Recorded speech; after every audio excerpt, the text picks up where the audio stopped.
our systems aren't predicated in part on competence is clearly wrong.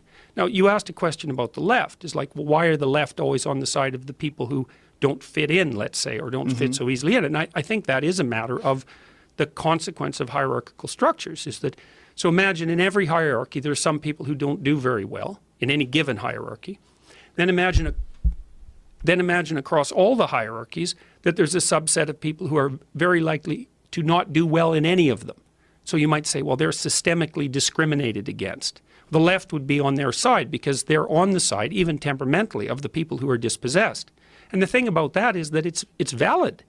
Look, we need a spokesperson politically for the dispossessed. That's what the Democratic Party used to do when they worked for the working class.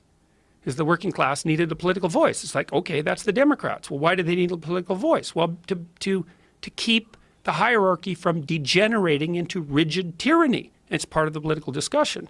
But now the problem is this is the problem with the left, is that, well, what's the hierarchy? It's a tyrannical patriarchy. It's like, no, it's not.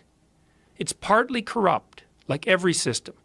But it's less corrupt than most systems, and there's a lot of elements of it that are devoted towards self-improvement and self-monitoring. You have to be a little nuanced and subtle about these sorts of things.